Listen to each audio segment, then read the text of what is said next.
अस्सलामुअलैकुम फ्रेंड्स, आज हम बनाएंगे मटन की ऐसी रेसिपी जो आप इस तरीके से बनाएंगे तो बाकी सारे तरीके भूल जाएंगे। बहुत ही आसानी के साथ ये रेसिपी बनकर तैयार हो जाती है और खाने में बहुत ही ज़बरदस्त लगती है। अगर आप इस रमज़ान या ईद पर इसे बनाएंगे तो तारीफ़ ज़रूर पाएंगे।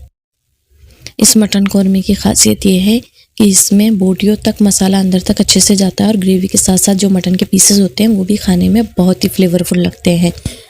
तो आप ज़रूर ट्राई करिए, रेसिपी बहुत ही यम्मी लगती है। अगर आप हमारे चैनल पर नए हैं तो हमारे चैनल इनायास कुकिंग कॉर्नर को सब्सक्राइब करें। चलिए शुरू करते हैं इसे बनाना। एक बाउल लेंगे, उसमें हाफ केजी के करीब मटन ऐड कर देंगे। मटन हमने अच्छे से धो लिया है, ये हमारा बड़े का मटन है। इसमें 3 से 4 हरी मिर्च चॉप की हुई वो ऐड कर देंगे। मसालों में हमने 1 teaspoon red chilli powder, 1 teaspoon हल्दी पाउडर, 1 टीस्पून धनिया पाउडर और 1 टीस्पून नमक ऐड किया है। मसाले आप जिस हिसाब से खाते हैं उस हिसाब से ऐड कर सकते हैं। और हाफ नींबू का रस इसमें अच्छे से निचोड़ देंगे। इसे अच्छे से मिक्स कर लेंगे। मैरिनेशन से जो हमारा मटन होता है वो अच्छे से गल जाता है और इसके अंदर इसकी बोटियों में अच्छे से फ्लेवर्स एब्जॉर्ब हो जाते हैं। हाफ एन आवर के लिए हम इसे फ्रिज में रख देंगे ताकि अच्छे से मैरिनेट हो जाए। अब हाफ कप के करीब ऑयल लेंगे और उसमें 4 से 5 प्याज स्लाइस की हुई ऐड कर देंगे। प्याज़ों को हमें गोल्डन ब्राउन होने तक अच्छे से फ्राई कर लेना है। बस इसे गोल्डन ब्राउन होने तक अच्छे से फ्राई कर लेना है।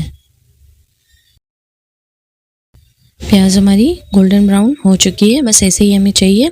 हम इन प्याज़ों को हम अलग से निकाल लेंगे। इन प्याज़ों का हम बाद में यूज़ करेंगे और जो ये ऑयल बचा है इसे हम कौरमा बनाने में यूज़ लेंगे। इस ऑयल का यूज़ करने से कौरमे का टेस्ट बहुत ही ज़्यादा इन्हेंस हो जाता है। तो आप तली हुई प्याज का ऑयल कौरमा बनाने में ज़रूर यूज़ करें। अब ये 1 कप के करीब ऑयल है, इसे गरम कर लें इसमें। और इसमें 1 चम्मच अदरक और 1 चम्मच लहसुन का पेस्ट ऐड कर दें। अच्छे से भून लें इसे हमें लहसुन अदरक के कच्चापन ख़त्म होने तक अच्छे से भूनना है। और बीच बीच में थोड़ा पानी ऐड कर दें जिससे लहसुन अदरक अच्छे से भून जाएंगे और बिल्कुल भी नहीं चिपकेंगे। अच्छे से भून लें इसे जब तक लहसुन अदरक का कच्चापन अच्छे से ख़त्म ना हो जाए। 5 से 7 मिनट हो चुके हैं, ये अच्छे से भुन गया है, बस ऐसा ही हमें चाहिए। अब हम इसमें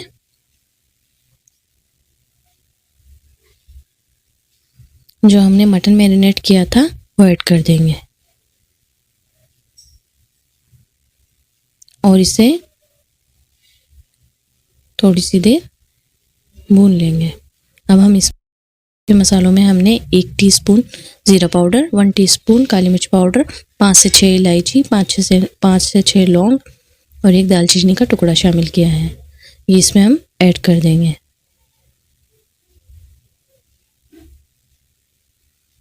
और मटन को हमने जब तक इसका कलर चेंज ना हो जाए तब तक भूनना है।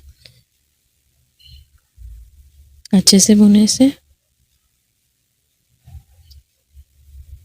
मटन का कलर चेंज हो गया है। अब हम इसमें ये सूखे मसालों में हमने 2 teaspoon red chilli powder, 2 teaspoon धनिया powder, 1 teaspoon garam masala, half teaspoon काली मिर्च और हाफ टीस्पून ज़ीरा पाउडर शामिल किया है।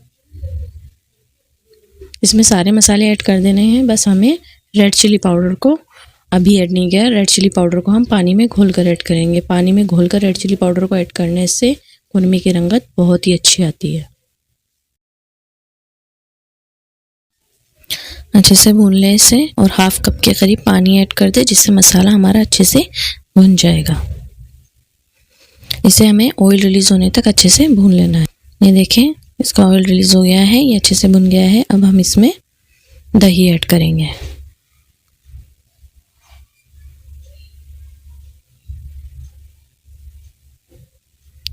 सौ ग्राम के करीब हमने दही लिया है, इसे ऐड कर दें। दही डालने के बाद सिर्फ 5 मिनट ही हमें इसे भूनना है, इससे ज़्यादा नहीं भूनना है क्योंकि हमने मसाला पहले ही भून लिया था।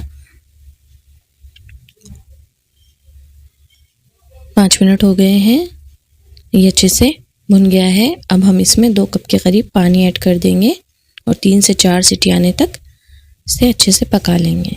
हम बड़े के गोश्त में बना रहे हैं इसलिए 3 से 4 सीटी लगानी। जिससे हमारा गोश्त अच्छे से टेंडर हो जाएगा। 3 से 4 सीटी आ गई है, गोश्त हमारा अच्छे से गल चुका है। ये देखें इसकी रंगत बहुत ही लाजवाबी दिख रहा है। अब हम 10 से 12 काजू लेंगे और 8 से 10 बादाम लेंगे और उसको पीस करके एक पाउडर बना लेंगे। ये हम कौरमे में शामिल करेंगे और जो हमने तली हुई प्याज ली थी उसका भी एक स्मूथ सा पेस्ट तैयार कर लेंगे। अब गैस को ऑन कर देंगे, गैस को हमें मीडियम फ्लेम पे रखना है और ये जो हमने काजू बादाम का पाउडर बनाया था वो हमारे कौरमे में ऐड कर देंगे। 5 से 6 मिनट भूनेंगे इसे ताकि ये अच्छे से पक जाए। 5 से 6 मिनट हो गए हैं, ये अच्छे से पक गया है। अब हम इसमें तली हुई प्याज ऐड कर, बस इसे 2 मिनट के लिए हमें अच्छे से भून लेना है। प्याज को हमें ज़्यादा कुक नहीं करना है क्योंकि हमने प्याजों को पहले ही फ्राई कर लिया था। 2 मिनट हो गए हैं, ये अच्छे से भुन गया है। ये देखें कितनी अच्छे से ये भुन गया है, ऑयल भी अच्छे से रिलीज़ हो गया है। देखिए इसकी रंगत, ये खाने में बहुत ही ज़बरदस्त लगता है, आप इसे ज़रूर ट्राई कीजिए।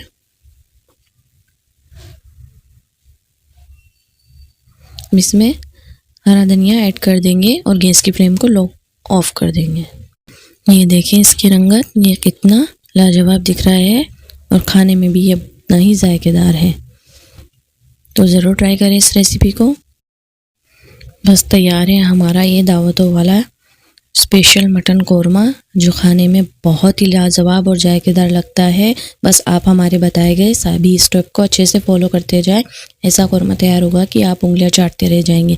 ये रेसिपी सभी को बहुत पसंद आने वाली है। ये देखें हमारे मटन के पीसेस कितनी अच्छी तरीके से टेंडर हुए हैं। बस हल्के से हाथ लगाने से ये अच्छे से टूट रहा है, ये अच्छे से बिल्कुल गल चुका है और खाने में भी बहुत लाजवाब है। आप इस रेसिपी को ज़रूर ट्राई कीजिए, ये रेसिपी आपको बहुत पसंद आएगी। अगर आपको ये वीडियो अच्छी लगी तो इसे लाइक करें, शेयर करें और ऐसी ही मज़ेदार और लाजवाब रेसिपीज़ देखने के लिए हमारे चैनल नायाज़ कुकिंग कॉर्नर को सब्सक्राइब करें। वीडियो देखने के लिए थैंक यू।